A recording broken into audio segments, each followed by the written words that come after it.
আমি মঞ্জুরি চট্টোপাধ্যায়, গণসম মনস্বীর ফেসবুক গ্রুপের একজন অ্যাডমিন। আজ ১লা আগস্ট। এই দিনটি বিশেষ কোনো দিন না হয়েও বিশেষ। আজ আমাদের গ্রুপের পক্ষ থেকে এক অভিনব বিবাহবার্ষিকী পালন স্মরণে মননে করছি। আমাদের গ্রুপের অন্যতম অ্যাডমিন শ্রীমতী নূপুর গঙ্গোপাধ্যায় এবং আমাদের শ্রদ্ধেয় প্রয়াত দাদা সুনীল কুমার গঙ্গোপাধ্যায় আজকের দিনে বিবাহসূত্রে সারা জীবন একসাথে পথ চলার অঙ্গীকারবদ্ধ হয়েছিলেন। কিন্তু মহাকালের পদ বেয়ে এক মারণ রোগে সেই চলার ছন্দ পতন ঘটালো। দাদার শরীরী উপস্থিতি রইল না, কিন্তু তিনি রয়ে গেলেন আমাদের আত্মিক জগতের মণিকোঠায়।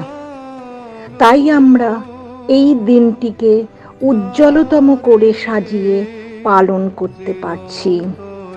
নূপুরকে যে সাহসী মনস্কতার সাথে পথ চলার শক্তি দাদা দিয়েছেন, এত বছরের একসাথে পথ চলতে চলতে সেই শক্তি নূপুরও সঞ্চয় করেছে তিল তিল করে। আমরা তাই আজকের দিনটিকে আদর্শনিষ্ঠ এক বলিষ্ঠ মনন সঞ্জাত কুসুমগুলিকে আমৃত্যু সুরক্ষিত রাখার অঙ্গীকারের দিন হিসেবে স্মরণ করব। দাদা যেখানেই থাকুন ভালো থাকবেন, সেই বিগত দিনগুলির মতোই আমাদের আশীর্বাদ করবেন। নূপুর আগামী দিনে শক্ত হাতে সব ধরনের পরিস্থিতিকে যেন পরিচালনা করে এগিয়ে নিয়ে যেতে পারে, এই শুভ কামনা রইল ওর জন্য। গণসম মনস্বী গ্রুপের অ্যাডমিন সহ সকল সদস্য নূপুরের সর্বাঙ্গীন মঙ্গল কামনা করছেন।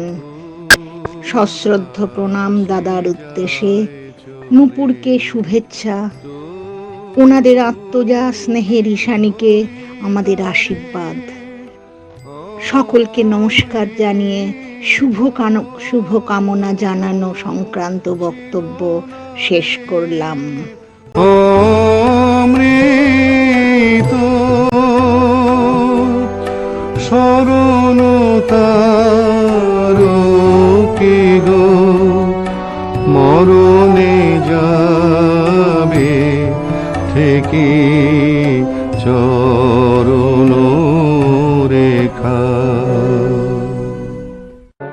করব রমণীয় মাঝে মাঝে প্রাণে তোমার পরশখানি দিও, শুধু তোমার বাণী নয় গো হে বন্ধু হে প্রিয়, মাঝে মাঝে প্রাণে তোমার পরশখানি দিও।